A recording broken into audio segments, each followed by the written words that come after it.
जैसे आप देखोगे, तीन वर्ड है, absolute, necessity and spirituality. Absolute word का मतलब है कि अब इसका कोई अल्टरनेटिव नहीं है, कोई भी second option, second opinion, nothing, no alternative. ठीक है। और नेसेसिटी, तो दो दो चीजें होती है, एक होता है नेसेसिटी, दूसरा होता है वांट। जैसे जैसे बहुत बड़ा बंगला, मतलब 5 करोड़ का बंगला हो गया, तो वो 5 करोड़ का बंगला जो है वो नेसेसिटी नहीं है, वो वांट है। छोटे से घर में भी व्यक्ति रह सकता है। पर जैसे खाना हो गया, तो खाना क्या है, उसके बिना चलेगा ही नहीं। खाना जो है वो नेसेसिटी है।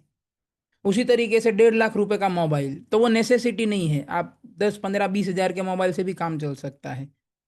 तो समझ रहे हैं? एक होता है नेसेसिटी, दूसरा होता है वांट। और तीसरा यहाँ पे शब्द है स्पिरिचुअलिटी, आध्यात्मिकता, जिसको हम भक्ति भी बोलते हैं ऐसे। तो अगर इस जो सेशन का टाइटल है उसको हम ट्रांसलेट करेंगे, तो ऐसा होता है कि आध्यात्मिकता जो है वो हमारा जरूरत ही है। मतलब कि उसके बिना, आध्यात्मिकता के बिना हम जो है, जो आशा लेके हम, जो हमारे गोल है लाइफ के, वो हम अचीव नहीं कर सकते। तो आपको लगेगा कि नहीं, ऐसा कैसे, आप तो कुछ भी बोल रहे हैं, ये दुनिया में तो 850 करोड़ लोग हैं। 850 करोड़ लोग में से 1 करोड़ लोग मुश्किल से प्रैक्टिस करते होंगे स्पिरिचुअलिटी। मतलब मोर देन 99% लोग तो कोई भक्ति में रस नहीं दिखाते हैं। पर हम तो देखते हैं फिर भी they are very successful people. तो कैसे आप कह सकते हैं कि आध्यात्मिकता के बिना जो है हम जीवन में जो है कंफर्टेबल या अपने रियल गोल को अचीव नहीं कर सकते? तो उसका जवाब आपको सेशन के एंड में मिलेगा। अभी आपका क्वेश्चन है तो it is very valid and genuine question. तो आप स्लाइड में देखते रहिएगा। तो आप देखिए, ये डेफिनेशन दिया गया है ये एडवांसमेंट का। Just a moment.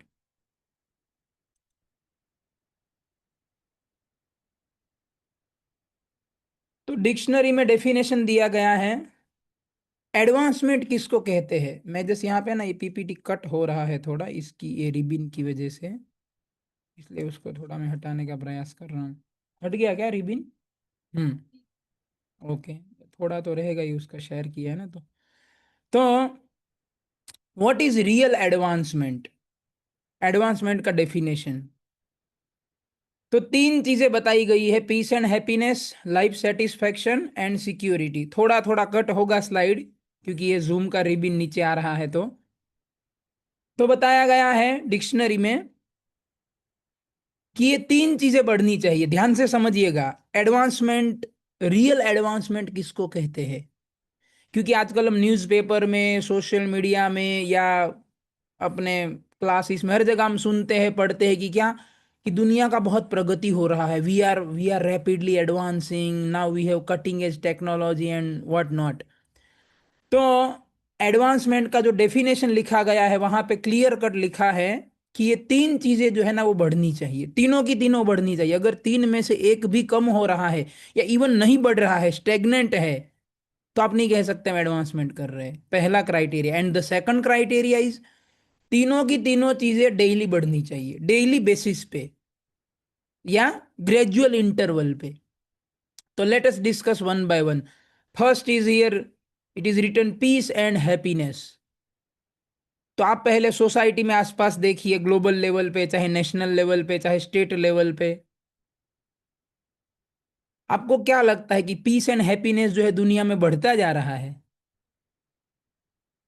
तो मुझे लगता है ऑब्वियस आंसर है नो। क्योंकि जिस तरीके से अभी ग्लोबल सिनारियोज है, कंट्रीज के बीच में जो वॉर चल रहे हैं, और इवन कंट्रीज के अंदर, विद इन कंट्रीज, स्टेट्स के बीच में वॉर, एंड इवन कंट्रीमैन जो पीपल है।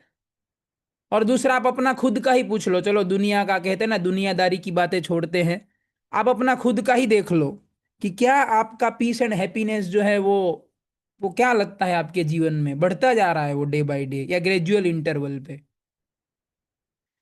तो अब देखो, पहले में ही अगर हम ऑनेस्ट आंसर अपने से लेंगे तो पता चलेगा इट्स एब्सोल्यूट नो।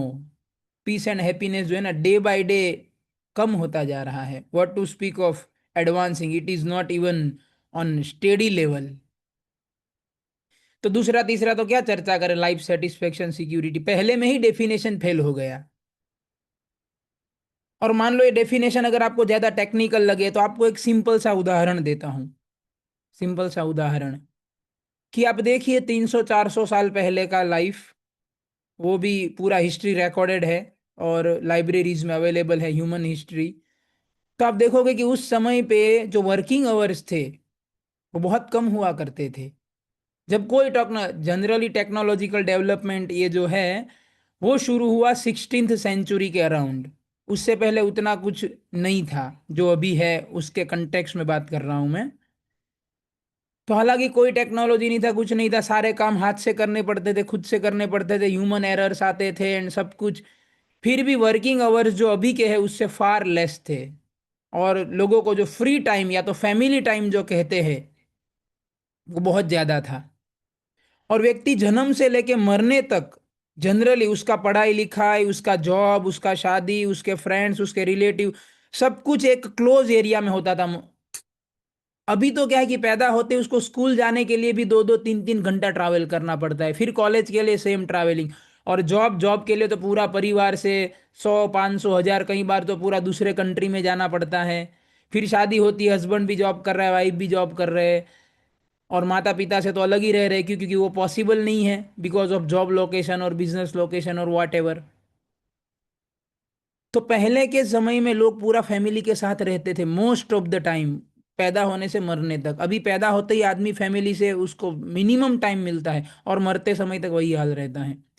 और स्ट्रेस, डिप्रेशन, सुसाइड, फ्रस्ट्रेशन, ये जो मेंटल इश्यूज या जो प्रॉब्लम्स है, या इवन ये पॉल्यूशन ले लो या जो भी, वो बहुत कम था। ये जो प्रॉब्लम्स, मेंटल इश्यू सुनते हैं वो लाखों में कोई एक होता था। उस समय पे भी प्रॉब्लम थे ये सब, ऐसा नहीं थे, पर लाखों में एक दो इक्के दुक्के मिलते थे। अभी ये सारी समस्याएं घर घर की कहानी बन चुकी है। तो 1600 की सदी में जब एडवांसमेंट शुरू किया गया, तो जैसे आप पता है ना, आप कोई भी प्रोजेक्ट लोगे तो पहले उसका गोल डिसाइड किया जाता है कि भाई इसका क्या गोल है एंड क्या ऑब्जेक्टिव्स है। तो जब इंडस्ट्रियल रिवॉल्यूशन शुरू हुआ तब ऑब्जेक्टिव्स एवं गोल बनाए गए थे उस 16th सेंचुरी में भी। क्या थे कि भाई अभी हमारे पास कोई टेक्नोलॉजी नहीं है, कोई इतने मशीन्स नहीं है, सोफिस्टिकेटेड टूल्स नहीं है, तो हमें ज़्यादा टाइम लगता है काम करने में, ह्यूमन एरर्स लगते हैं, इंसान थक भी जाता है। तो हम ऐसा कुछ डेवलप करते हैं ताकि हमारे वर्किंग आवर्स कम हो जाए, चीज़ें आसानी से हो जाए, इजीली हो जाए, ह्यूमन एरर्स हट जाए। तो समझ रहे ना क्या? देखो ध्यान से समझिएगा, ये जो एडवांसमेंट जो अभी हो रहा है ना, उसका उद्देश्य क्या था, गोल क्या था उस एडवांसमेंट का, साइंटिफिक एंड टेक्नोलॉजिकल एडवांसमेंट का? क्या? कि इंसान को ज्यादा एंजॉयमेंट का टाइम मिले, ज्यादा फैमिली टाइम मिले और उसको कम काम करना पड़े, इस गोल से वो शुरू की गई थी वो चीज। और आज देखो हमारे पास क्या नहीं है, आर्टिफिशियल इंटेलिजेंस तक आ गया है, चंद्र पे पहुंच रहे, मंगल पे जा रहे हैं, सब कुछ। आप देखो मैं यहाँ पे बोल रहा हूँ, फिर भी आप अलग अलग लोकेशन पे आप लाइव सुन रहे हैं, कितना सोफिस्टिकेटेड टेक्नोलॉजी आ गया। और ये बहुत अच्छी बात है, इट इज रियली अप्रिशिएटेबल चीज है ये।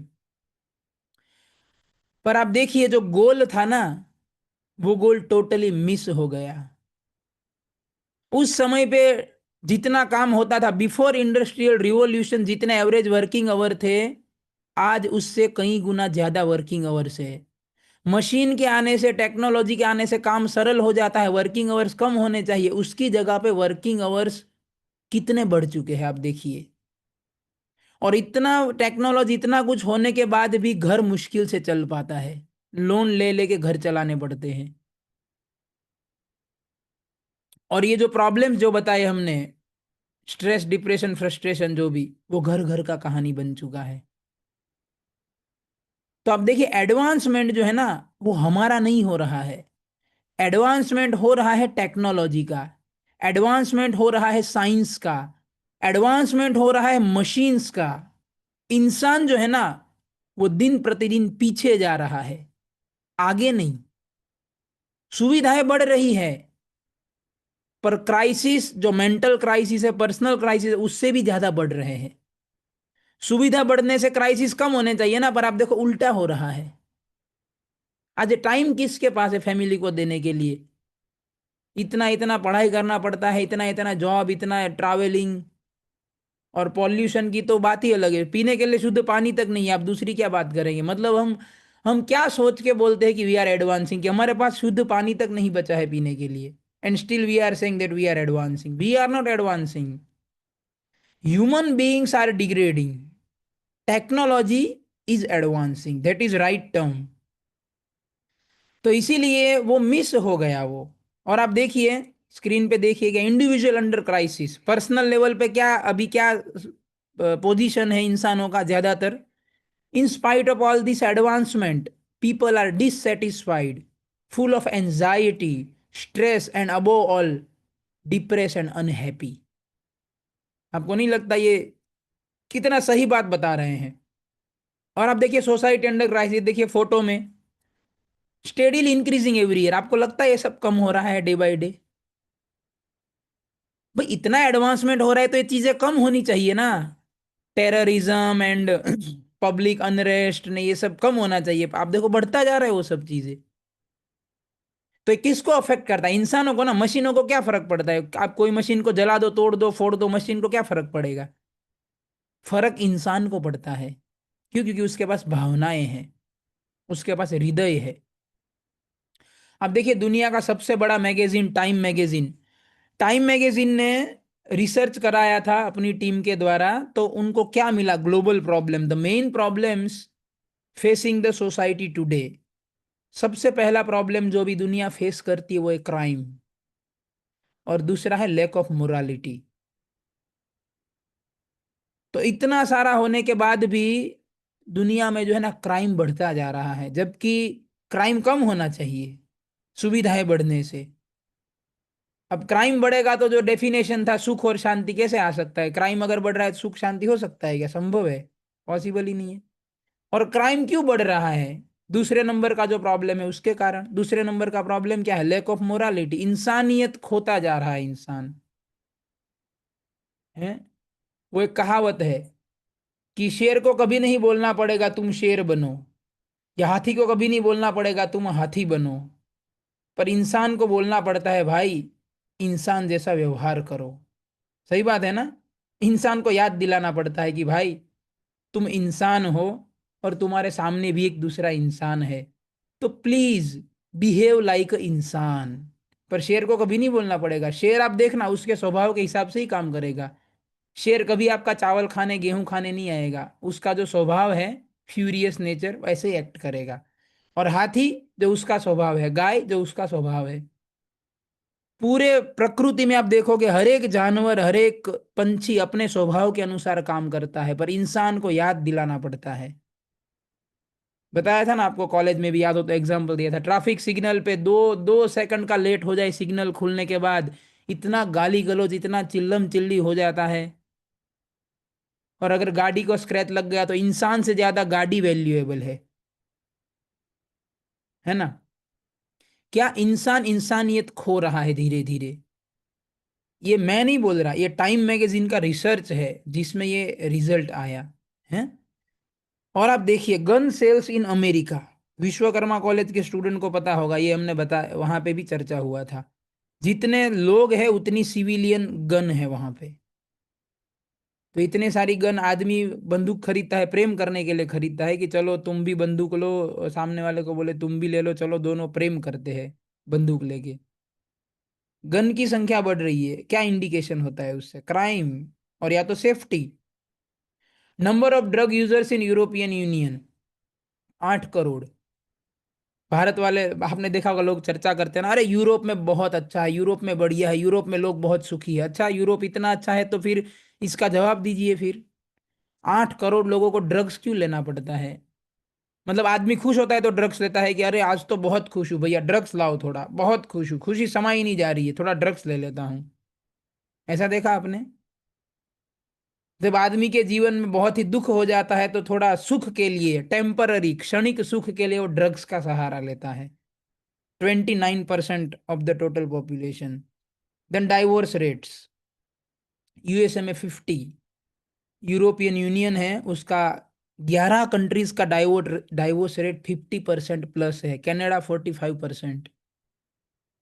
फिनलैंड जो है उसको दुनिया का सबसे खुशी देश घोषित किया जाता है। पिछले कई सालों से वो हैप्पीनेस इंडेक्स में पहले नंबर पे आता है, फिनलैंड। आपको पता है फिनलैंड का डाइवोर्स रेट कितना है? 65%। अब पता नहीं वो किस बेसिस पे हैप्पीनेस इंडेक्स का गिनती करते हैं। हैं, आपको ये सब अगर आंकड़े वेरीफाई करने हो तो स्टेटिस्टा.com नाम का एक वेबसाइट है, स्टेटिस्टा.com। उस पे आपको ये सारे डेटा मिलेंगे और वो ऑथेंटिक डेटा है, ऐसे नहीं कि किसी ने कुछ भी लिख दिया है। तो अगर लोग इतने खुश हैं, इतने सुखी हैं लोग यूएस में, यूरोप में, कनाडा में, तो इतने सारे डाइवोर्स क्यों ले रहे हैं? आदमी खुशी, वो बहुत आदमी खुश होता है तो डाइवोर्स लेता है वो, कि शांति से रहता है परिवार में। कई बार तो लोगों को लगता है कि अरे डाइवोर्स लेने में, क्योंकि आजकल लोग जो है ना मॉडर्न सोच जिसको कहते हैं, मॉडर्न थिंकिंग। क्या है मॉडर्न थिंकिंग? अरे भाई, अब हस्बैंड वाइफ को नहीं जम रहा है, एक दूसरे के बीच में प्रॉब्लम आ रही है, तो बेटर है ना अलग हो जाते हैं भाई। क्या इतना हर रोज के झगड़े, हर रोज के झगड़े। अलग हो जाए भाई, हस्बैंड अपने रास्ते, वाइफ अपने रास्ते, और दूसरे दूसरे पार्टनर ढूंढ ले, कितना अच्छा है। तो वो हमें सब अच्छा लगता है, पर आप देखिए अगर हम अपने ऊपर वो उदाहरण लगाएंगे ना, जैसे आपने देखा होगा आपके माता पिता के बीच में भी कई सारी अनबन देखी होगी आपने, होता है वो, नेचुरल है वो, होता ही है वो। तो सोचिए अगर आपके माता पिता ने भी जब आप छोटे थे तब अगर डाइवोर्स ले लिया होता तो। क्योंकि आजकल क्या है, हम जो है ना ये सब चीजों को अपने लाइफ में नहीं उतारते हैं, अपने ऊपर लगा के नहीं सोच, इसलिए हमको सब नॉर्मल लगता है कि डाइवोर्स लेने में क्या प्रॉब्लम है, लव अफेयर चलाने में क्या प्रॉब्लम है, बॉयफ्रेंड गर्लफ्रेंड हर 2 महीने पे बदल देने में क्या प्रॉब्लम है। पर जब अपने जीवन पे लगाएंगे ना कि मेरे मम्मी और मेरे पापा भी अगर बॉयफ्रेंड गर्लफ्रेंड अभी बनाए इस उम्र पे, तो मेरे को कैसा लगेगा। या मेरी कोई बहन है, उसको उसका बॉयफ्रेंड धोखा दे के चला जाए, या मेरी बहन का डाइवोर्स हो जाए, तो क्या लगेगा।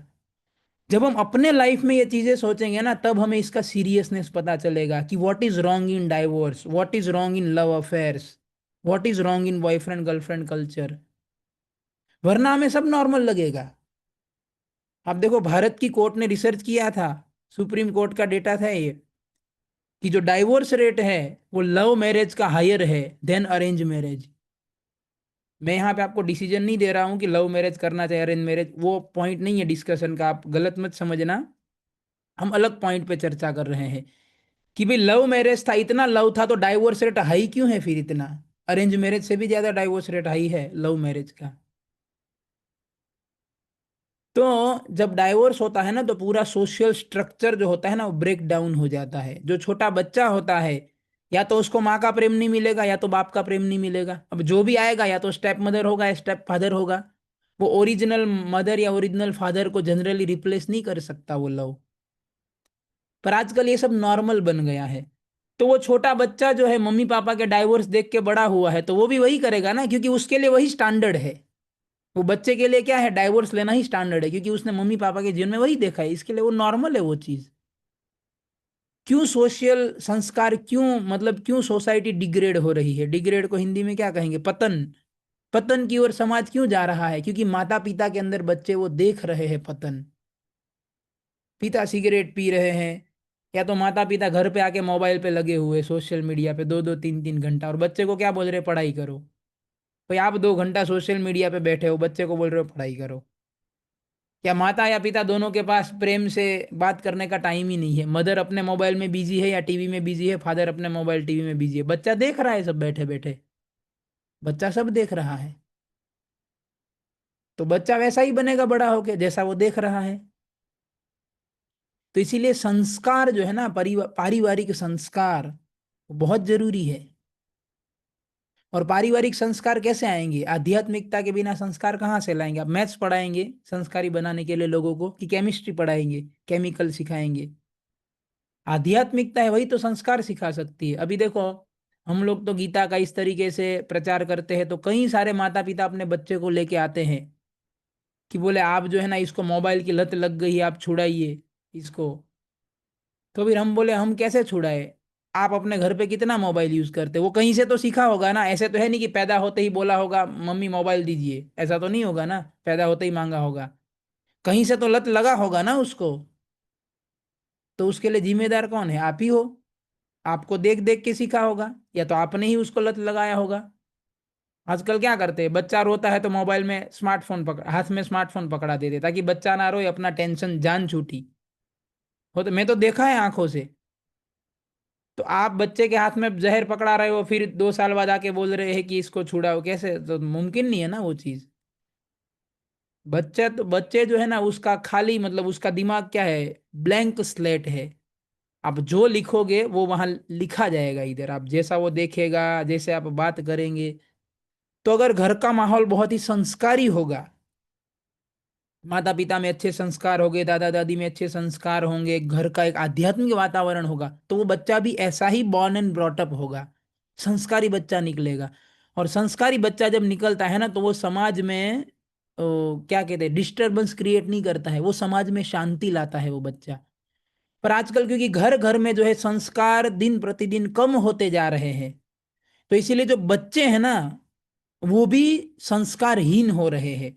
और संस्कारहीन बच्चे, अर्जुन भी पहले अध्याय में बताए भगवत गीता के, वर्ण संकर संस्कारहीन बच्चे क्या करेंगे, वो समाज में उत्पात मचाएंगे, क्योंकि उन्होंने वही देखा है। तो अभी हम तो चलो, हम तो अभी थोड़े अच्छे समय में हैं, क्योंकि हम जब छोटे थे तो हमारे माता पिता तो एटलीस्ट देवर लिटिल बिट डिसेंट संस्कारी। पर अभी का जो जनरेशन है, अभी के बच्चे, वो जब बड़े होंगे ना, मतलब बड़ा भयानक समय आ रहा है। क्योंकि अभी के बच्चे को संस्कार देखने ही नहीं मिल रहे घर में। हम लोग जो है ना, मैं आपको रियल लाइफ एग्जांपल देता हूँ। हम लोग हमारे पास भगवान का विग्रह है ऐसे, जगन्नाथ बलदेव सुभद्रा जी का, तो हम पालकी लेके सोसाइटी सोसाइटी में जाते हैं कीर्तन करते करते, और लोगों को बोलते हैं कि देखो हम जगन्नाथ जी को लेके आए हैं, आप आरती उतारिए, दिया कीजिए भगवान का। तो अपने घर में कई श्रद्धालु लोग बुला तो लेते हैं, पर आप इतना आश्चर्य, वो क्या बोलते हैं कि हमारे घर में दिया नहीं है। मतलब कैन यू बिलीव, आपको लग रहा है मैं झूठ बोल रहा हूं, पर ये आपको मैं सत्य घटना बता रहा हूं। उसके घर में अगरबत्ती नहीं है, आप सोचिए, उसके घर में दिया नहीं है। वो क्या इंडिकेट करता है? और उस घर के बच्चे क्या सीखेंगे?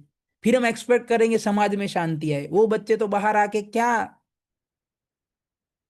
तो वही बात हो रही कि साइंस और टेक्नोलॉजी जो है ना, वो हमें सुविधा दे सकते हैं, सुविधा। जैसे अभी देखो सुविधा, मैं इतना दूर बैठ के बोल रहा हूं, आप अपने घरों पे अलग अलग जगह पे आराम से फुल कंफर्ट पे सुन रहे, वो सुविधा है, सुविधा। सुख नहीं दे सकता टेक्नोलॉजी हमें। कन्वीनियंस मिलेगा, कंफर्ट मिलेगा, हैप्पीनेस एंड पीस, सेटिस्फेक्शन, आंतरिक संतोष, वो सब चीजें जो है ना, ये टेक्नोलॉजी से नहीं मिल सकता। तो टेक्नोलॉजी तो अपना रोल प्ले कर रहा है, वो कन्वीनियंस दे रहा है, कंफर्ट दे रहा है, पर हमें, इंसान को चाहिए हैप्पीनेस। तो वो आध्यात्मिकता ही दे सकता है। और आप देखिए, a distant dream, scientific advancement were thought to be the means to attain happiness and peace. ये सोच के किया था साइंटिफिक एडवांसमेंट कि भाई हम ज्यादा हैप्पी हो जाएंगे, ज्यादा पीसफुल हो जाएंगे, पर हुआ क्या? But we can see that although we have made considerable amount of advancement in science and technology, still attainment of peace and happiness seems to be distant dream. कितना एडवांसमेंट किया, कंसिडरेबल, बट वो जो आशा किया था कि हम खुशी होंगे, हम सुखी होंगे, वो तो अभी डिस्टेंट पे ही है, डिस्टेंट ड्रीम ही है वो। है। वो एक गाना आया था बहुत समय पहले, अगर बहुत मतलब it is very 80s 90s का गाना है शायद वो, आ ले चलूं तुझे उस आसमान के नीचे, जहां गम भी ना हो, जहां दुख भी ना हो, केवल खुशियां ही खुशियां। ऐसा कुछ गाना था किशोर कुमार का शायद, है ऐसा, कि ऐसे आसमान के नीचे तुम्हें ले जाओ जहां कोई गम ना हो, कहाँ दुख ना हो, कोई दुख के आंसू ना हो, केवल खुशियां ही खुशियां हो। तो वो आसमान आज भी ढूंढ रहे हैं, अभी तक मिला नहीं है, बल्कि जिस आसमान के नीचे है वहां पे गम बढ़ता जा रहा है, दुख के आंसू बढ़ते जा रहे हैं। तो गाना तो बना दिया, पर वहां कैसे पहुंचेंगे उस आसमान के नीचे, वो नहीं बताया। ग्लोबल क्राइसिस आप देखिए, ये 1992 का वेरी सीरियस वार्निंग है नहीं एक्चुअली, था। अब ये तो कितना 33 ईयर, हाँ 33 ईयर हो गया इसको। 1992 में एक बॉडी था जिसका नाम था union of concern scientist, UCS. और उसमें 1500 वैज्ञानिक थे पूरे दुनिया के। वो 1500 वैज्ञानिक ने एक वार्निंग दिया था, कब दिया था? आज से 33 ईयर्स, मतलब मुझे लगता है हम में से किसी का जन्म भी नहीं हुआ था। हमारे जन्म होने से पहले 1500 वैज्ञानिकों ने वार्निंग दिया था। वो वार्निंग क्या था? वो तो काफी लंबा चौड़ा पेपर है, बस मैं शॉर्ट में यहाँ पे रेड लाइन जो लिखा है, a new ethic is required, a new attitude towards discharging our responsibility for caring for our selves and for the earth. मतलब बेसिकली वो कहना चाहते हैं कि भाई जिस तरीके से अभी हम पृथ्वी को निचोड़ रहे हैं ना, पृथ्वी को तहस नहस कर रहे हैं, कहीं पर भी टनल खोद रहे हैं, कहीं पर भी माइनिंग कर रहे हैं, पेट्रोल डीजल कहीं से भी निकाल रहे हैं, मतलब कुछ भी कर रहे हैं, जो मन में आया वो कर रहे हैं एडवांसमेंट के नाम पे। ये कौन बोल रहा है? मैं नहीं बोल रहा हूँ, फिर से अगेन आई एम रिपीटिंग। ये 1500 वैज्ञानिक है जिन्होंने ये बात बोला था आज से 33 साल पहले, कि जिस तरीके से हम पृथ्वी का भोग कर रहे हैं ये तरीका नहीं चलेगा, ज्यादा दिन ये नहीं चलेगा। अ न्यू एथिक इज रिक्वायर्ड, हमें हमारा नजरिया बदलना पड़ेगा, न्यू एटीट्यूड, नजरिया बदलना पड़ेगा। काम पृथ्वी से जो जिस तरीके से हम काम ले रहे हैं वो तरीका बदलना होगा, और अगर नहीं बदला तो क्या होगा? तो अब देखो 33 साल पहले उन्होंने बोला था क्या होगा।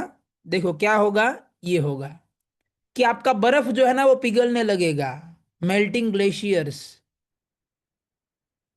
और ग्लेशियर्स मेल्ट होंगे तो क्या होगा? राइजिंग सी लेवल्स, समंदर जो है वो ऊपर आएगा। समंदर ऊपर आएगा तो क्या होगा? समंदर किनारे वाले जो शहर है, जैसे न्यूयॉर्क हो गया, हमारा बॉम्बे हो गया, ये सब शहर डूब जाएंगे पानी में। तो ये 33 साल पहले बोला गया था कि भाई रुक जाइए सब लोग, ऐसे मत कीजिए, आध्यात्मिक तरीके से चीजों को हैंडल कीजिए। न्यू एथिक वही हुआ ना, साइंस टेक्नोलॉजी वाला एथिक तो चल रहा था, उसी के खिलाफ तो वार्निंग दिया। तो दूसरा एथिक क्या है? स्पिरिचुअलिटी, क्योंकि तीसरा एथिक कोई नहीं है, दो ही एथिक है, एक मटेरियल एथिक, एक स्पिरिचुअल एथिक। तो मटेरियल एथिक ले लेके तो वार्निंग दे रहे, मतलब ऑब्वियस है वो स्पिरिचुअल एथिक की ओर इंडिकेशन दे रहे कि भाई थोड़ा धार्मिक तरीके से चीजों को करो।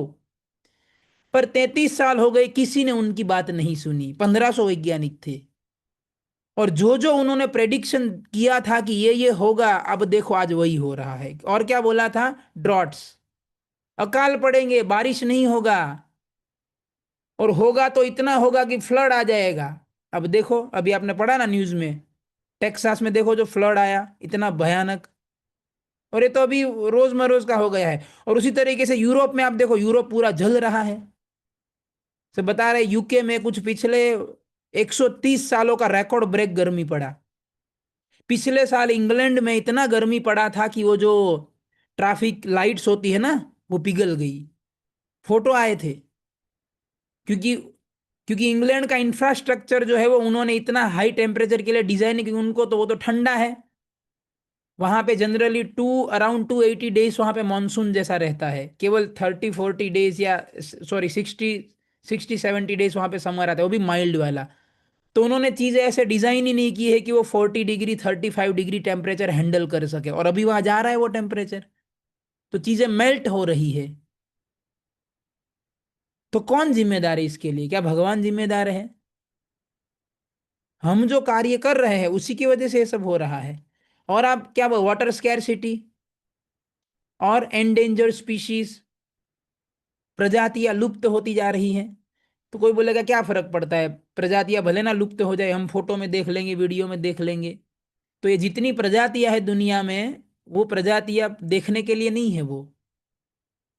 वो जितने भी ये नेचर में जितने प्राणी हैं, पंछी है, इवन कीट पतंग, इवन चींटियां, मॉस्किटोस, वो जरूरी है इकोसिस्टम को बैलेंस रखने के लिए।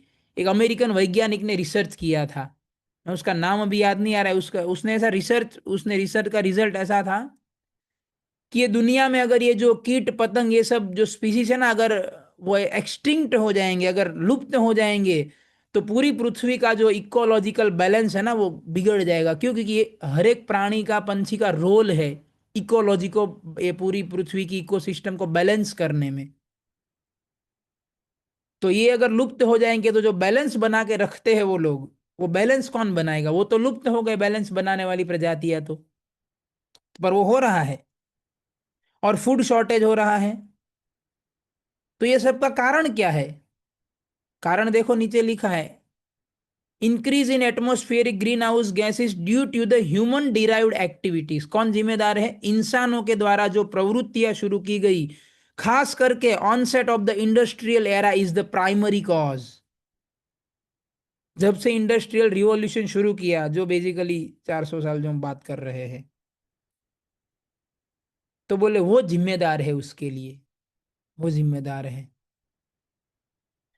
तो बहुत हो गया प्रॉब्लम के बारे में डिस्कशन, ये है वो है। तो अभी हम, मैं आपको क्या बताना चाहता हूँ, ये सब डिस्कस करके, हम किसी की निंदा करना, किसी को क्रिटिसाइज करना, वो बात नहीं है। बात ये है कि आध्यात्मिकता के बिना अगर हम एडवांसमेंट करने जाएंगे तो मशीन एडवांस कर जाएगी, आदमी पीछे जाएगा, जो भी हो रहा है। तो जैसे शुरू में चर्चा हुआ था कि भाई 850 करोड़ में से लेस देन 1 करोड़ प्रैक्टिस करते हैं, इतने सारे लोग तो प्रैक्टिस नहीं करते हैं फिर भी। तो अब देखो, दुनिया में मेजोरिटी लोग, 99% लोग स्पिरिचुअलिटी प्रैक्टिस नहीं करते, और इसीलिए तो अब देखो दुनिया का ये हाल हुआ है। तो दुनिया तो चल रही है, पर दुनिया चल रही है वो इम्पोर्टेंट नहीं है, दुनिया कैसी चल रही है वो इम्पोर्टेंट है। केवल चलना इंपॉर्टेंट नहीं होता। जैसे आपको कॉलेज में रथ का उदाहरण दिया था, भाई एक पहिया बंद होगा तो रथ तो चलेगा, पर वो गोल गोल ही चलेगा, वो कुछ काम का नहीं है। तो अभी दुनिया चल रही है, क्या काम के आप बताओ, वहां दुनिया के बीच में जो इंसान है वो तो पीसा जा रहा है।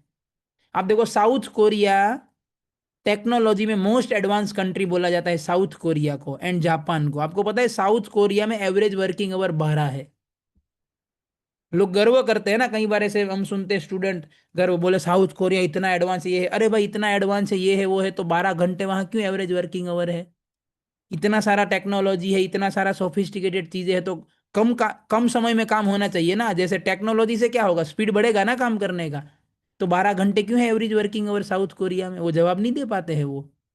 और जापान इतना एडवांस है, इतना एडवांस है जापान। पर आपको पता है दुनिया का सबसे बूढ़ा देश जापान है, सबसे बूढ़ा देश। क्यों ऐसा है? इतना सारा सब कुछ, तो अब यंग लोग क्यों नहीं है, क्यों कम है यंग लोग, क्यों कम यंग पैदा हो रहे लोग? उसके ऊपर चर्चा नहीं होता है। मतलब कि केवल जो है ना टेक्नोलॉजी और पैसों के बेसिस पे प्रगति को आंका जाता है। तो वो तो सही बात नहीं है ना। अल्टीमेटली इंसान, टेक्नोलॉजी किसके लिए है, पैसा किसके लिए है? वो इंसान को खुश करने के लिए। अब वो इंसान ही खुश नहीं है, तो अब टेक्नोलॉजी और पैसों का करोगे क्या? चाहे कितना भी आगे बढ़ जाए वो टेक्नोलॉजी, कितना भी पैसा आगे बढ़ जाए। तो कारण क्या है? कारण समझने के लिए आपको एक उदाहरण देता हूं। जैसे आप देखिए, हमारे बॉडी को आप कंप्यूटर, कंप्यूटर जैसा ही बॉडी है, तो आप, और माइंड देखो हार्ड ड्राइव, पिछली बार भी आपको बताया था ना, पावर ऑफ हैबिट में जो लोग उपस्थित होंगे। माइंड हार्ड ड्राइव है, मतलब सारा हमारे जो मन के अंदर 3 चीजें होती है, अगर आपको याद है तो: previous experiences, unfulfilled desires and store house of thoughts. 3 चीजें हमारे मन के, मतलब हमारे अंदर जो भी आता है वो स्टोर होता है मन में। तो हार्ड ड्राइव मतलब वही स्टोर करती है चीजें। अब मान लो कि वायरस आ जाता है हार्ड डिस्क में। तो वायरस आता है तो क्या होता है, आपका कंप्यूटर ठीक से चलेगा नहीं, या तो स्लो डाउन हो जाएगा, फाइल्स करप्ट हो जाएगी, पता नहीं अजीब सा बिहेवियर करेगा आपका जो डिवाइस है वो। होता है ना ऐसा, वायरस होते तो कॉमन टर्म है आजकल, सब लोग स्मार्ट डिवाइस यूज करते हैं, समझना आसान है। तो कोई बोलेगा मैं जो है ना बाद में एंटीवायरस डालूंगा, अभी काम तो चल ही रहा है ना भाई। वायरस आ जाएगा तो काम तो चलेगा तुम्हारा, पर बहुत स्लो चलेगा काम, एफिशिएंसी डाउन हो जाएगी, तुम्हारी इंपॉर्टेंट फाइल मिस हो जाएगी। काम तो चलेगा, कंप्यूटर पूरा बंद नहीं होगा वायरस आने के बाद, पर वो कंप्यूटर कैसे चलेगा भाई? टेढ़ा मेढ़ा वैसे चलेगा। तो लोग कहते हैं क्या प्रॉब्लम है, दुनिया चल ही रही, अरे दुनिया तो चल ही रही है, पर इंपॉर्टेंट फाइल मिस हो रही है ना। इंपॉर्टेंट फाइल क्या है? सुख, शांति, संतोष, वो इंपॉर्टेंट फाइल है इंसानों की, वो मिस हो रही है। दुनिया तो चल ही रही है, चल नहीं रही है, बल्कि प्रगति कर रही है, पर इंपॉर्टेंट फाइल मिस हो गई है। क्यों मिस हो गई है? वायरस के कारण। वो वायरस कौन कौन से है? तो अब देखिए, इस ट्रिप को थोड़ा मैं ये जूम का ऊपर कर देता हूँ। ये 6 वायरस है: गुस्सा, ईर्ष्या, कामवासना, घमंड, लोभ एंड भ्रमित हो जाना। अब देखो दुनिया में जितने प्रॉब्लम है, सबसे छोटा प्रॉब्लम आपका पर्सनल प्रॉब्लम ले लो, कोई भी छोटा मोटा, चाहे रात को नींद नहीं आती, वो छोटे से प्रॉब्लम से लेके सबसे बड़ा प्रॉब्लम, जैसे मान लो एंटार्क्टिका का बर्फ पिघल रहा है, biggest, one of the biggest problem. छोटे से छोटे अपने पर्सनल व्यक्तिगत प्रॉब्लम से लेके बड़ा सा बड़ा ग्लोबल प्रॉब्लम ले लीजिए, यू नेम एनी प्रॉब्लम। अगर उस प्रॉब्लम को आप ऐसे ब्रेक डाउन करते करते ऐसे अंदर जाओगे, उस प्रॉब्लम की जड़ में जाओगे, तो आप देखोगे कि उस प्रॉब्लम का कारण ये छह में से एक वायरस है। ये छह में से कोई एक वायरस है जिसके कारण वो प्रॉब्लम हो रहा है। समझने का प्रयास कीजिए बात को। और ये छह के छह वायरस जो है ना, इधर इंसान के दिमाग में होते हैं। ये जितने लिखे, ये कोई सिस्टम में, कोई देश में, कोई मशीन के अंदर, कोई किताब में नहीं रहती। ये छह चीजें, छह की छह चीजें इंसान के दिमाग में। तो सीधे भाषा में बात करें तो कहने का मतलब है कि दुनिया के जितने प्रॉब्लम है, सारी समस्याओं की जड़ है इंसान का बिगड़ा हुआ दिमाग। अगर इंसान के दिमाग को ठीक किया जाए, उसको सिखाया जाए गुस्सा कैसे कंट्रोल में करते हैं, काम वासा कैसे कंट्रोल में करते हैं, ईर्ष्या को कैसे खत्म करते हैं, घमंड को कैसे खत्म करते हैं, लोभ को कैसे खत्म करते हैं, अगर ये सिखाया जाए, तो आप देखोगे दुनिया में जितने प्रॉब्लम है ना, धीरे धीरे धीरे धीरे कम हो जाएंगे और फिर खत्म हो जाएंगे। थोड़े मोड़े प्रॉब्लम हमेशा रहेंगे क्योंकि ये दुनिया ही ऐसा। पर मेजोरिटी जो है ना, हमको सक्सेस मिलेगा। आपको उदाहरण देता हूं समझने के लिए। तो आप इसमें कोई बोल सकता है अरे गुस्सा कैसे प्रॉब्लम, अर्जुन ने भी गुस्सा किया था, हनुमान जी ने भी गुस्सा किया था, गुस्सा करना कैसे प्रॉब्लम। तो सही बात है, हनुमान जी ने गुस्सा किया था, लंका में गए थे तब। पर वो गुस्से में लंका जला दिए पूरा। पर जहां पे सीता देवी रहते थे ना, वो एरिया नहीं जलाया था, अशोक वाटिका। मतलब हनुमान जी गुस्से में थे, पर उनको मालूम था कितना करना है, क्या करना है और क्या नहीं करना है, पूरा उनको एग्जैक्टली पता था, गुस्से में थे फिर भी। और हमें गुस्सा आता है तो क्या करते हैं, सीधा मोबाइल या जो हाथ में आया पटक देते हैं, तोड़ दिया मोबाइल। तो एक प्रॉब्लम की वजह से गुस्सा आया था, मोबाइल पटक के मोबाइल तोड़ दिया, अब दूसरा प्रॉब्लम खड़ा कर लिया। या गुस्सा आया तो सामने वाले को गाली गलौज कर दिया, भाई अब तो पीटेगा तू। अब सामने वाले को गाली दिया ना, अब तो पीटेगा वो। तो गुस्सा किया, प्रॉब्लम हुआ, और इतना गुस्सा किया कि पिटवा लिया अपने आप को गाली बोल के। तो आप देखोगे कि हमें जब गुस्सा आता है तो हमारा जो रिस्पॉन्स होता है ना, रिस्पॉन्स जनरली बता रहा हूं, आप में से किसी का कंट्रोल भी हो सकता है, पर जनरली हम जब गुस्से में आते हैं तो हमारा रिस्पॉन्स ऐसा होता है कि वो दूसरा प्रॉब्लम खड़ा करता है। It increases our problems rather than decreasing. तो इसीलिए समझ रहे हैं हमारे और हनुमान जी के गुस्से में क्या डिफरेंस है। गुस्सा करना बुरी बात नहीं है, पर जब गुस्सा आता है ना, तब अपने आप का कंट्रोल खो देना, वो बुरी बात है। और ज्यादातर लोगों के जीवन में यही होता है, गुस्सा आते ही अपना सेल्फ कंट्रोल वो गवा देते हैं। फिर यहां पे लिखा है घमंड, प्राइड, घमंड करना। मान लो आपको अच्छी चीज मिल गई, आप बहुत टैलेंटेड है, स्किलफुल है, मान लो आपको अच्छा सैलरी वाला जॉब मिल गया, या आपके पास बेहतर मोबाइल है या बेहतर कपड़े हैं, वॉट एवर, कुछ भी बेहतर हो सकता है। तो लोग क्या करते हैं, उसका घमंड करते हैं। ऐसे देखो मेरे पास 1 लाख का मोबाइल है, देखिए। भाई, दिखावा करने का कहाँ जरूरत है, तुमने मेहनत किया, तुम्हारे पास टैलेंट है, तुमको तुमको मिला, सो एंजॉय इट। आप एंजॉय करो ना, कौन रोक रहा है। उसमें उस चीज के लिए घमंड करने का कहाँ जरूरत है। पर नहीं, लोग घमंड करते हैं, घमंड करते, दिखाते हैं कि देख मैं कितना बड़ा हूं। दिखावा करने से क्या मिलेगा, कुछ मिलेगा क्या? बैंक बैलेंस बढ़ जाता है क्या? हेल्थ इंप्रूव हो जाता है? कुछ होता है क्या? ग्रेड बढ़ जाते हैं? दिखावा कुछ नहीं बढ़ता है, कुछ भी नहीं बढ़ता है। फिर भी लोग दिखावा करते हैं। और मान लीजिए कि कोई व्यक्ति आपके सामने शो ऑफ कर रहा है, आपको दिखावा, क्या आप पसंद करेंगे ऐसे व्यक्ति को जो छोटी छोटी बात पे दिखावा करते हैं? कोई पसंद नहीं करता है। पर फिर भी जब मौका मिलता है, हम तुरंत दिखावा कर देते हैं। कोई दिखावा करे हमारे सामने, हमें पसंद नहीं है, पर फिर भी आश्चर्य की बात है कि हमें थोड़ा सा भी मौका मिलता है कुछ भी दिखावा करने का, चाहे कपड़े का, चाहे मोबाइल का, चाहे जॉब का, चाहे सैलरी का, हम दिखावा करने का मौका नहीं छोड़ते। क्या जरूरत है? भाई एंजॉय इट, जो भी है आपके पास एंजॉय करो आप। पर नहीं, दिखावा करें क्यों? घमंड, घमंड।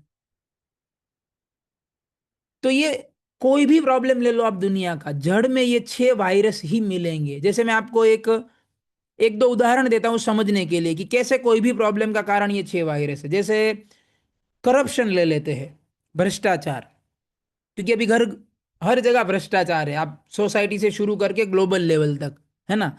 ऐसा नहीं है कि कोई भी जगह ऐसा नहीं है, कोई देश जहाँ पे भ्रष्टाचार ना होता हो। आप अमेरिका ले लो, चाहे यूरोप ले लो, हर जगह सेम कहानी है। तो अब चलो अंदर चलते हैं भ्रष्टाचार की, कि भ्रष्टाचार का कारण क्या है।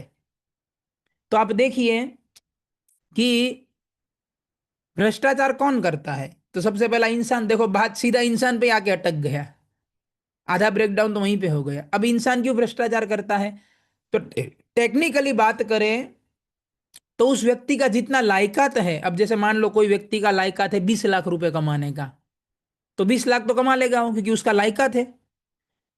पर उसको 50 लाख वाला दिखेगा, 1 करोड़ वाला भी दिखेगा, 10 करोड़, क्योंकि क्योंकि क्योंकि दुनिया में हमेशा हमसे बेहतर कोई ना कोई होगा ही, ऑलवेज। आप कितने भी बेहतर बन जाओ, आपसे बेहतर कोई जरूर मिलेगा आपको। तो लायकात है 20 लाख रुपए का, पर उसको 50 लाख वाला दिख गया, तो उसको 50 लाख चाहिए। तो क्या ऑप्शन है, वो अपनी लायकात अपग्रेड करना पड़ेगा, अपना टैलेंट अपना स्किल अपग्रेड करे, लायकात अपग्रेड करे, 50 लाख तक ले जाए तो 50 लाख मिल जाएंगे, नहीं। पर उसको क्या है, मेरी लायकात में 20 लाख की ही रखूंगा, मतलब मुझे मेहनत नहीं करना है अपने आप को अपग्रेड करने में। मैं रहूंगा 20 लाख की लायकात वाला, पर चाहिए मुझे 50 लाख, क्यों, मुझे उसका दिख रहा है। तो क्या रास्ता बचा उसके पास, लायकात 20 लाख का है, चाहिए 50 लाख। भ्रष्टाचार, लोभ आ गया, देखो लोभ आ गया, ग्रीड आ गया, भ्रष्टाचार का कारण। पूरी दुनिया में भ्रष्टाचार हो रहा है, उसका कारण है इंसान के दिमाग में जो लोभ है ना, लोभ। अगर इधर इंसान के दिमाग में से लोभ को अगर खत्म कर दिया जाए, तो आप देखोगे भ्रष्टाचार धीरे धीरे धीरे खत्म हो जाएगा, अपने आप खत्म हो जाएगा, बिना कोई पुलिस फोर्स, बिना कोई कोई एफबीआई, कोई ईडी, बिना कोई पुलिस फोर्स के। क्यों, क्योंकि स्कूल कॉलेज में उनको भगवत गीता से सिखाया जा रहा है कि लोभ को कैसे कंट्रोल करना। पर उसके ऊपर कौन बात करता है। यहाँ पे ये भ्रष्टाचार हो गया, अरे ईडी वालों को बोलो रेड डालो, एफबीआई वाले को भेजो, ये करो, जेल में डालो, वो करो, जरूर करना चाहिए। अगर कोई गुनाह करता है तो ये सजा देनी चाहिए। पर भविष्य में कोई भ्रष्टाचार ना करे, उसके लिए आप क्या कदम उठा रहे हैं, जीरो कदम। अरे मालूम ही नहीं है, मालूम होगा तब तो कदम उठाएंगे ना। कितने लोगों को मालूम है, कितने देश की गवर्नमेंट को मालूम है कि गीता में ये लोभ को कंट्रोल करने का सॉल्यूशन है। आप स्कूल कॉलेज के सिलेबस में डाल दीजिए लोभ को कंट्रोल कराना, आप देखिए फिर 20 साल बाद भ्रष्टाचार का नामो निशान नहीं मिलेगा कहीं पे, इक्के दुक्के केस मिलेंगे। क्योंकि कुछ कुछ बैड लोग तो हमेशा रहेंगे, सतयुग में भी राक्षस लोग थे, तो कुछ बुरे लोग हमेशा रहेंगे, आप कितना भी ट्रेनिंग दे दो। पर मेजोरिटी कंट्रोल हो जाएगा, मेजोरिटी। तो भ्रष्टाचार का जो कारण है लोभ, उसको सॉल्व करने के लिए कोई व्यवस्था नहीं है, केवल भारत में नहीं, पूरे दुनिया में। पर भ्रष्टाचार सबको खत्म करना है, कैसे होगा आप बताइए, कैसे होगा, पॉसिबल है वो, नहीं हो सकता। और यहां तक आप देखिए, जैसे अभी हम, आपको मैं रियल लाइफ उदाहरण इसलिए ले रहा हूं ताकि पूरा आपके दिमाग में क्लियर कट अंडरस्टैंडिंग हो जाए चीजों का। अभी पिछले हफ्ते एक स्कूल में गए थे हम, दो स्कूल हमने विजिट किए थे। हमें एक बच्चे का एडमिशन कराना था। मैं स्कूल का नाम तो नहीं ले सकता, लोगों को बुरा लग जाता है या कंट्रोवर्सी हो जाएगा इसलिए। तो उस स्कूल में हम गए तो उन्होंने हमें बोला कि अगर आपके बच्चे को एडमिशन यहाँ कराना है तो आपको 20,000 रुपये देने होंगे, और उस 20,000 का आपको ना कोई रिसिप्ट मिलेगा, ना कुछ नहीं मिलेगा। 20,000 रुपये। तो हमने पूछा ये क्या है, बोले बस ये एडमिशन का फीस है, पर आपको रिसिप्ट नहीं मिलेगा, कुछ भी नहीं मिलेगा। और स्कूल फी उसके बाद शुरू होगी, मतलब स्कूल फी वगैरह तो अलग ही है, स्कूल फी, ट्रांसपोर्टेशन फी, किताब और स्टेशनरी का फी, ये 20,000 कहीं रिकॉर्ड में ही नहीं है, मतलब क्या है वो। और जिस बच्चे को हमें एडमिशन कराना था वो बच्चा हमारे बाजू में ही बैठा था, वो सुन रहा था ये बातें। 9th स्टैंडर्ड का बच्चा था, 9th स्टैंडर्ड में एडमिशन लेना था। फिर हम दूसरे स्कूल में गए, तो उसने 3,000 रुपये बोले, यही वाले सेम, नो रिसिप्ट नथिंग। बोले 3,000 रुपये आपको देना होगा। समझ रहे क्या हो रहा है, स्कूल के अंदर ही भ्रष्टाचार हो रहा है। एडमिशन के लिए आपको 20,000 रुपये आपसे मांग रहे, जिसका कोई रिसिप्ट नहीं देंगे, क्योंकि रिसिप्ट देंगे तो टैक्स भरना पड़ेगा उसको, गवर्नमेंट को। और वो बच्चा देख रहा है। अब बताइए, वो बच्चा उस स्कूल में पढ़ के, आप चाहते हो ईमानदार निकलेगा वो, ईमानदार बच्चा बनेगा वो। और जिस स्कूल का मैनेजमेंट इस तरीके की मतलब घटिया हरकत करते हैं, बिना रिसिप्ट के पैसे मांगते हैं, आपको लगता है वो स्कूल प्रामाणिक होना सिखाएंगे बच्चों को। आपका क्या मानना है, चैट बॉक्स में रिप्लाई कर सकते हैं कि हाँ ये स्कूल वाले प्रामाणिकता सिखाएंगे। ये हाल है। यही हाल है। तो स्कूल कॉलेजों में उल्टा उल्टा उदाहरण सेट किया जा रहा है, वहीं पर ही भ्रष्टाचार दिख रहा है बच्चों को। तो कैसे प्रामाणिक बनेंगे वो बच्चे? तो भगवत गीता जो है ना, वही सॉल्व कर सकता है ये सब प्रॉब्लम्स को। दूसरा कोई रास्ता नहीं है। एक और उदाहरण देता हूं आपको समझने के लिए। जैसे देखो, आज आज ही मैंने न्यूज़पेपर में पढ़ा। न्यूज़पेपर में आज ही पढ़ने की क्या बात है, जो रेप रेप की जो घटनाएं है, बलात्कार की, मतलब अभी नॉर्मल हो गया है। ऐसे ऐसे कोई आश्चर्य नहीं लगता अभी। हर रोज दिन में एक, आप मान लो कोई एक न्यूज़पेपर पढ़ोगे तो 4-5 बार तो उसी एक पेपर में ही मिलेगा, पहले पेज पे ना, 8वें पेज पे ना, 12वें पेज पे ना। बिल्कुल नॉर्मल हो गया सोसाइटी में रेप। तो अब देखो, रेप होता है तो लोग चर्चा करते हैं, अरे अब निर्भया हेल्पलाइन शुरू कर दो, ये कर दो, फांसी पे लटका दो, कड़ी से कड़ी सजा दो। अगेन, अगर कोई बुरा करता है, क्राइम करता है, सजा जरूर मिलना चाहिए, वो बिल्कुल सही बात है, जो एक्शन ली जा रही है बिल्कुल सही है। पर उसके लिए क्या कदम उठाए जा रहे हैं कि भविष्य में कोई रेप ना हो? आपको लगता है पुलिस फोर्स बढ़ाने से, निर्भया हेल्पलाइन शुरू करने से रेप बंद हो जाएंगे? और नहीं हो रहा है। आप देखिए सोसाइटी भारत का, देखिए रेप बढ़ते जा रहे हैं डे बाय डे। क्यों? तो साइंस क्या है रेप के पीछे का? तो साइंटिफिक, साइंस के एंगल से कि भाई देखो, सेक्स डिजायर हर एक व्यक्ति के दिमाग में, व्यक्ति नहीं, हर एक प्राणी, आप जानवर भी ले लो, सेक्स डिजायर हर एक व्यक्ति के अंदर इनबिल्ट है वो। तो क्या होता है कि जब वो सेक्स डिजायर कंट्रोल से बाहर चला जाता है, बहुत ज्यादा बाहर चला जाता है कंट्रोल से, तब वो व्यक्ति क्या करता है, रेप करता है। ये तो साइंस है, आप कॉमन सेंस है समझना, रेप के पीछे का विज्ञान। कि भाई वो व्यक्ति अपनी सेक्स डिजायर को अब कंट्रोल नहीं कर पा रहा है, मतलब बहुत ही ज्यादा अनकंट्रोल हो चुका है, तब ये होता है। तो अगर हमें सोसाइटी में से, हम चाहते हैं हमें इसको बंद करना है, तो हमें लोगों को ट्रेनिंग देना होगा, पुरुष और स्त्री या सबको, कि भी सेक्स डिजायर को एक कंट्रोल लिमिट में कैसे रखे। अगर वो कर दिया, जैसे मैंने आपको कॉलेज में लक्ष्मण का उदाहरण दिया था, सीता देवी को बड़े भाई की पत्नी है, पैरों से ऊपर कभी देखा नहीं, दिया था ना आपको उदाहरण। तो अगर वो लक्ष्मण जी का कैरेक्टर पढ़ाया हमने, अर्जुन का कैरेक्टर पढ़ाया, स्वर्ग में गए थे तो उर्वशी ने प्रपोज किया था, तो अर्जुन ने रिप्लाई किया, आप तो मेरी माता हो।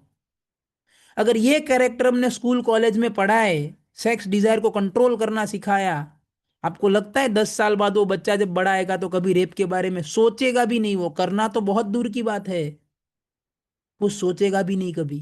क्यों? क्योंकि उसका ट्रेनिंग, इतना दमदार ट्रेनिंग हुआ है उस बच्चे का। पर किस स्कूल, किस कॉलेज में ये पढ़ाई होता है? बल्कि आप देखो, उल्टा होता है, उल्टा होता है। आप देखो, जिस तरीके के बिलबोर्ड्स लगते हैं, जिस तरीके की एड्स आती है, जिस तरीके के सिनेमा के गाने आते हैं, आपको लगता है वो सबको देख के सेक्स डिजायर कंट्रोल होता है कि बढ़ता है? जहां तक मेरा एनालिसिस है, वो सब देखने से सेक्स डिजायर और बढ़ता है। तो कार्य ऐसे किए जा रहे हैं जिससे सेक्स डिजायर बढ़ता है, और फिर क्या कहते हैं, भाई कोई रेप मत करना, सब शांति से रहो। कैसे पॉसिबल है? आप सेक्स को प्रमोट कर रहे हो, सेक्स डिजायर को बढ़ावा देने वाली चीजें लगा रहे हो, और आप चाहते हो कि कोई रेप ना करे समाज में। ये पॉसिबल है? Is it possible?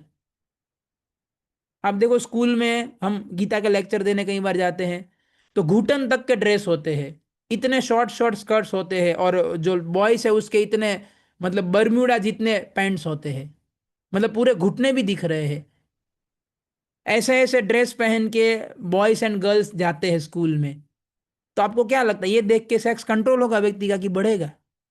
क्या फुल पैंट नहीं रख सकते ड्रेस में? कुछ प्रॉब्लम है क्या ऐसा? स्कूल के अंदर ही आप ऐसे वल्गर ड्रेस को, ड्रेस कोड बना दिया कि आधा शरीर दिख रहा है, लड़के का भी और लड़की का भी, और ये स्कूल ड्रेस है। और वो 6 घंटा दोनों एक दूसरे को ऐसे ड्रेस में देख रहे हैं, डेली देख रहे हैं। और फिर क्या बोलेंगे, देखो बच्चों को रेप नहीं करना, हाँ, बाहर जाके। पॉसि मतलब क्या मजाक लगा रखा है, ऐसी ऐसी बात हो गई है। अर्जुन के बारे में पढ़ाना पड़ेगा, है, लक्ष्मण के बारे में, बहुत सारे ऐसे हैं, भीष्म पितामह, उसके बारे में ये सब पढ़ाएंगे, तो वो बच्चे बहुत मजबूत होके निकलेंगे, कभी गलत कार्य नहीं करेंगे, हर एक स्त्री को अपने माता या अपनी बहन की नजर से देखेंगे। पर ये कहाँ संभव है? तो समझ रहे क्यों मैं आपको क्या बताना चाहता हूं? हम अगेन किसी स्कूल की, किसी की ये निंदा की बात नहीं है, उदाहरण थे। आपको अच्छे लगे तो लीजिए, नहीं अच्छे लगे तो आप डिलीट कर सकते, उदाहरण को कंसीडर मत कीजिए। पर बात क्या है कि जब तक इंसान के बिगड़े हुए दिमाग को ठीक नहीं करेंगे, दुनिया का कोई भी प्रॉब्लम ठीक नहीं किया जा सकता, संभव ही नहीं है। क्योंकि दुनिया के सारे प्रॉब्लम की जड़ है इंसान का बिगड़ा हुआ दिमाग। और वो बिगड़ा हुआ दिमाग मतलब ये छह चीजें, और ये छह चीजें कंट्रोल करानी है तो भगवत गीता या रामायण या महाभारत ऐसे वैदिक किताबों को पढ़ा पढ़ा के ही दिमाग को कंट्रोल किया जा सकता है, उसको संस्कारी बनाया जा सकता है। दूसरा कोई रास्ता नहीं है। कितना भी पढ़ा लिखा लो, कितना भी कर लो, ये प्रॉब्लम उसके सॉल्व नहीं होने वाले हैं। तो इसीलिए आप सब विद्यार्थी जो आते हैं, हम क्यों आपको इतना फोर्स करते हैं गीता सीखने के लिए? क्योंकि ये जरूरी है। हमारे दिमाग को, अगर आप अपने दिमाग को स्टेबल रखना चाहते हो, ये छह गलत चीजों को अपने दिमाग में कंट्रोल में रखना चाहते हो, तो भगवत गीता जो है ना, वो पढ़ना ही पड़ेगा। मैं आपको लास्ट उदाहरण देता हूं।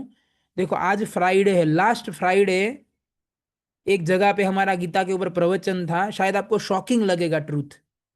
लास्ट फ्राइडे एक प्रवचन था, उसमें प्रवचन के बाद एक लड़की आई, स्कूल की लड़की। तो उसने प्रश्न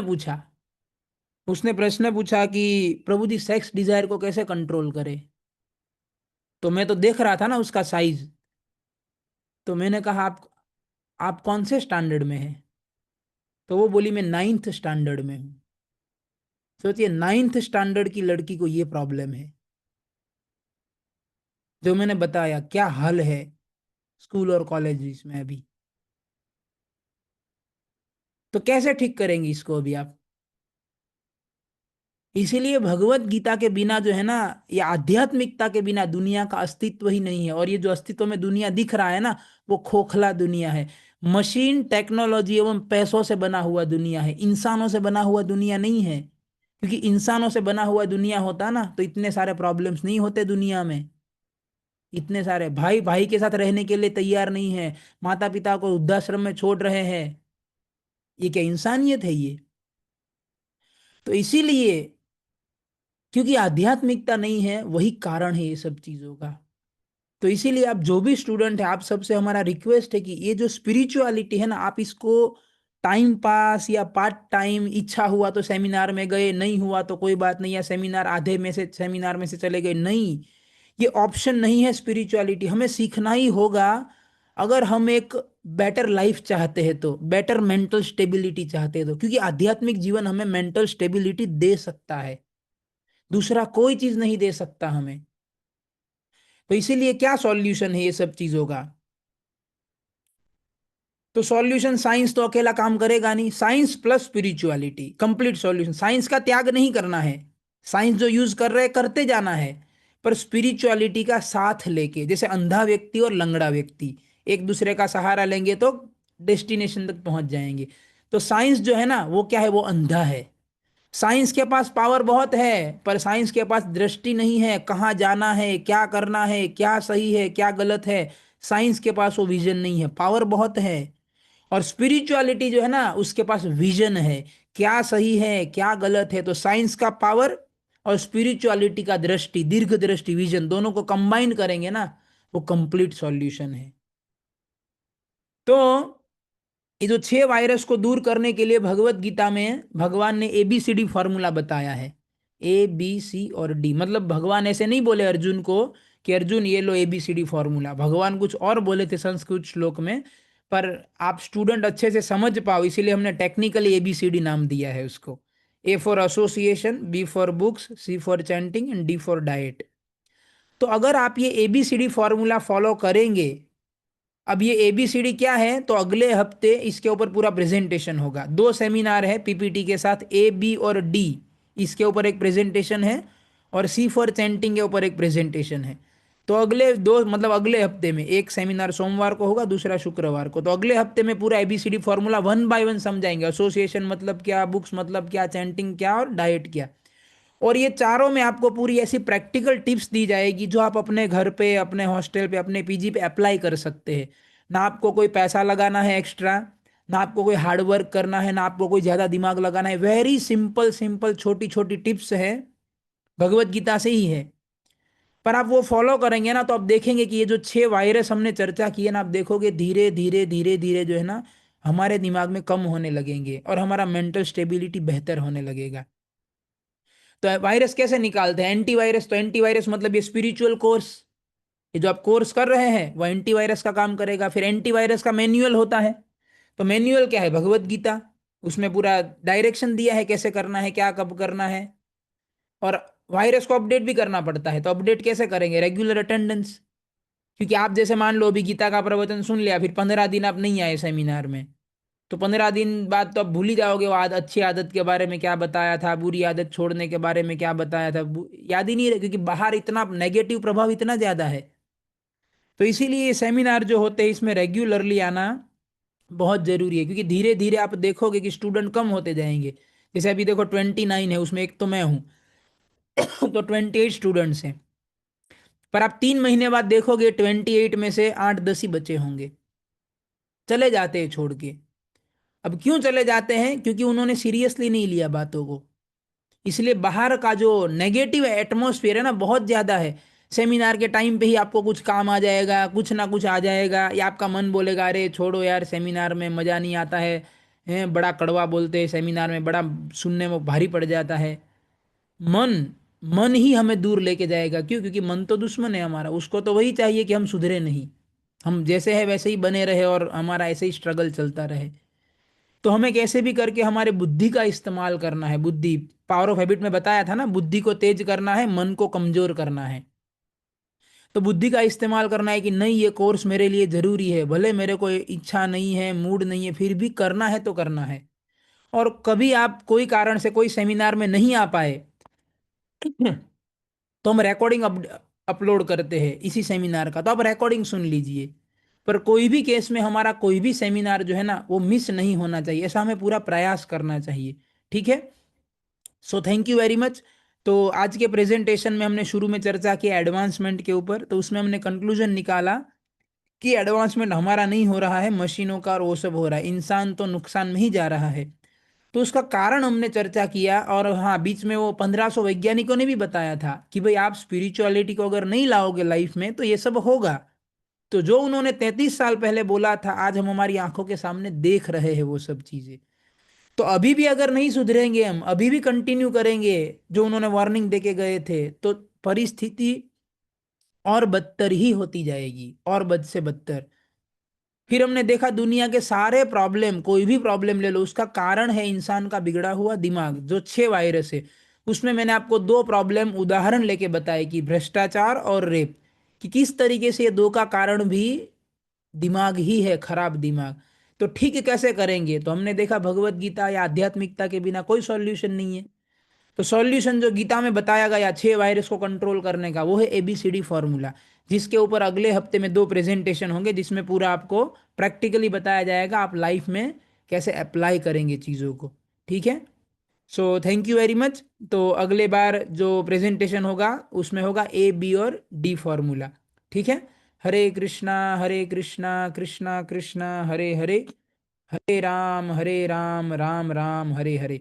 और आपका कोई, वैसे हमारा टाइम तो 5 मिनट ऊपर हो गया है, पर अगर आपका कोई क्वेश्चन है या आपका फीडबैक है तो आप चैट बॉक्स में